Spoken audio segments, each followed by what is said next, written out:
Lok Sabha Mainpuri. Lok Sabha Mainpuri seat समाजवादियों के लिए अभेद किले के रूप में जानी जाती है। इस सीट पर दशकों से समाजवादी पार्टी का ही कब्जा है। मुलायम सिंह यादव, धर्मेंद्र यादव, तेज प्रताप यादव यहां से सांसद रह चुके हैं। आजादी के बाद 1952 से लेकर 1971 तक कांग्रेस के पास ये सीट रही। इसके बाद जनता दल ने इस सीट को जीता। ये सीट महज 1 साल ही रही, क्योंकि 1978 में हुए उपचुनाव में कांग्रेस ने इस सीट पर दोबारा जीत हासिल की। ये सीट 1980 में जनता दल के पास गई, लेकिन 1984 की कांग्रेस लहर में दोबारा ये सीट कांग्रेस के खाते में गई। उसके बाद से इस सीट पर समाजवादियों का कब्जा हो गया। 1989 और 1991 में यहां लगातार जनता पार्टी ने जीत तो दर्ज की, लेकिन 1992 में पार्टी गठन करने के बाद मुलायम सिंह यादव ने यहां से 1996 का चुनाव यहां से लड़ा और बड़े अंतर से जीता। उसके बाद 1998, 1999 में भी ये सीट समाजवादी पार्टी के पास ही रही। 2004 में मुलायम ने एक बार फिर इस सीट पर वापसी की, लेकिन बाद में सीट को छोड़ दिया। 2004 में धर्मेंद्र यादव यहां से उपचुनाव में जीते। 2009 के चुनाव में मुलायम सिंह यहां दोबारा लौटे और सीट को अपने पास ही रखा। 2014 के चुनाव में भी मुलायम ने यहां से जीत दर्ज की, लेकिन उन्होंने 2014 में आजमगढ़ सीट से भी चुनाव लड़ा था, इसीलिए वो मैनपुरी सीट अपने पोते तेज प्रताप को दे दी। उपचुनाव में तेज प्रताप यादव यहां से जीते। 2019 में फिर मुलायम सिंह यादव ने इस सीट से चुनाव लड़ा और जीत दर्ज की। 2022 में मुलायम सिंह यादव के निधन के बाद एक बार फिर इस सीट पर उपचुनाव हुए, जिसमें डिंपल यादव ने जीत दर्ज की। मैनपुरी लोकसभा सीट के अंतर्गत 5 विधानसभा सीटें आती हैं, जिसमें एक सीट इटावा की जसवंत नगर है। बाकी 4 सीटें मैनपुरी, भोगांव, किशनी, करहल, मैनपुरी जिले में आती है। लोकसभा क्षेत्र मैनपुरी, जिला मैनपुरी, विधानसभा मैनपुरी, भोगांव, किशनी, करहल, जिला इटावा, विधानसभा जसवंत नगर। 2022 में हुए विधानसभा चुनाव में बीजेपी को सिर्फ भोगांव सीट और मैनपुरी सीट जीत मिली। बाकी तीनों सीटें समाजवादी पार्टी के खाते में चली गईं। वहीं बात करें 2022 में हुए लोकसभा उपचुनाव की, तो इस सीट पर सपा की डिंपल यादव ने बीजेपी के रघुराज शाक्य को 2,88,461 वोटों के बड़े अंतर से हराया।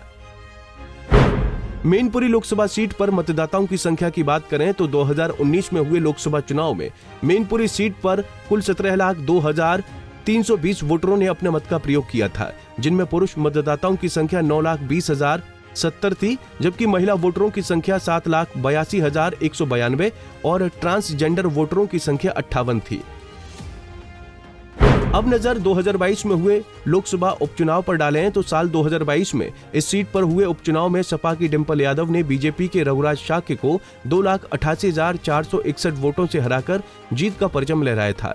डिंपल यादव को 6,18,120 वोट मिले थे, जबकि बीजेपी के रघुराज शाक्य को 3,29,659 वोट मिले थे।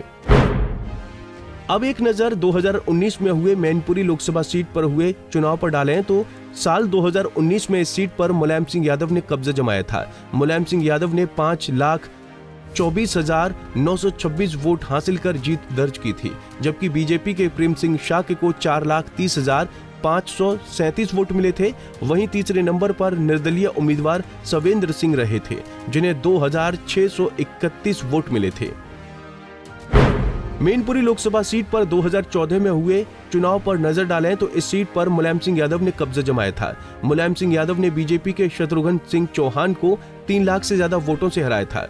मुलायम सिंह यादव को 5,95,918 वोट मिले, जबकि बीजेपी के शत्रुघ्न सिंह चौहान को 2,31,252 वोट मिले थे। वहीं तीसरे नंबर पर बसपा के संघमित्रा मौर्य थे, जिन्हें 1,42,833 वोट मिले थे। इसके बाद उपचुनाव भी हुए थे, क्योंकि मुलायम सिंह यादव ने 2 सीटों से चुनाव लड़ा था और वो दोनों सीटों से चुनाव जीते थे।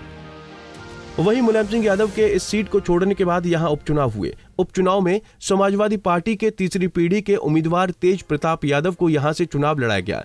तेज प्रताप यादव के खिलाफ बीजेपी ने प्रेम सिंह शाक्य को चुनावी मैदान में उतारा, लेकिन तेज प्रताप को मुलायम सिंह की सीट का फायदा मिला और वो उपचुनाव जीत गए।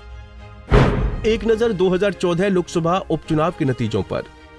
तेज प्रताप यादव सपा से चुनाव लड़े और जीते। वोट मिला 6,53,786। प्रेम सिंह शाक्य बीजेपी से चुनाव लड़े और दूसरे स्थान पर रहे। वोट मिला 3,32,537। 2009 में मैनपुरी लोकसभा सीट पर हुए चुनाव में समाजवादी पार्टी के मुखिया मुलायम सिंह यादव ने ही जीत दर्ज की थी। मुलायम सिंह यादव ने बसपा के विनय शाक्य को हराया था। 2009 में मुलायम सिंह यादव को कुल 3,92,308 वोट मिले थे, जबकि विनय शाक्य को 2,19,239 वोट मिले थे। वहीं तीसरे नंबर पर बीजेपी की तृप्ति शाक्य रहीं। तृप्ति को महज 56,265 वोट मिले थे। बात करें 2004 लोकसभा में हुए चुनाव की, तो मैनपुरी सीट पर 2004 में भी मुलायम सिंह यादव ने जीत दर्ज की थी, लेकिन जीत दर्ज करने के बाद मुलायम सिंह ने अपने भतीजे धर्मेंद्र यादव के लिए ये सीट छोड़ दी थी।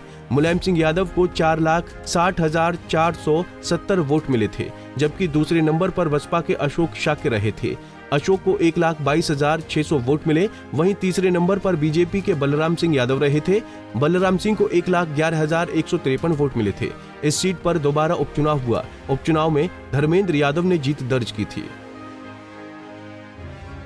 मुलायम सिंह यादव ने इस सीट को छोड़ दिया, जिसके बाद इस सीट पर उपचुनाव हुआ। उपचुनाव में सपा के दूसरी पीढ़ी के नेता धर्मेंद्र यादव यहां से चुनाव लड़े और भारी मतों से चुनाव जीत गए। धर्मेंद्र यादव को 3,48,999 वोट मिले, जबकि बीएसपी से अशोक शाक्य को महज 1,69,286 वोट मिले। मैनपुरी सीट के जातिगत समीकरणों को देखें तो यहां पर इसका कोई खास फर्क नहीं पड़ता है, क्योंकि यहां पर लंबे समय से मुलायम सिंह यादव परिवार का दबदबा रहा है। बीजेपी यहां पर अब तक खाता नहीं खोल सकी है, जबकि कांग्रेस को 40 साल से यहां पर अपनी पहली जीत का इंतजार है। फिलहाल मैनपुरी संसदीय सीट पर पिछड़े वोटरों की संख्या ज्यादा है।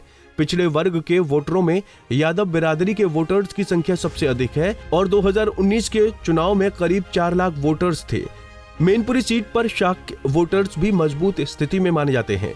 इनके अलावा ठाकुर, ब्राह्मण, जाटव और लोधी राजपूत वोटर्स यहां के चुनाव में अपनी अहम भूमिका निभाते रहे हैं। वहीं अगर मुस्लिम वोटरों की संख्या की बात करें तो यहां इस सीट पर 2019 के लोकसभा चुनाव में मुस्लिम वोटर्स की संख्या 1 लाख से ज्यादा थी। Bureau report, Punjab Kesari TV. हमसे जुड़े रहने के लिए हमारे YouTube चैनल को सब्सक्राइब करें और नई वीडियो की नोटिफिकेशन के लिए बेल आइकॉन को दबाएं। अगर आप ये वीडियो Facebook पर देख रहे हैं तो लाइक जरूर करें और ज्यादा से ज्यादा शेयर करें। धन्यवाद।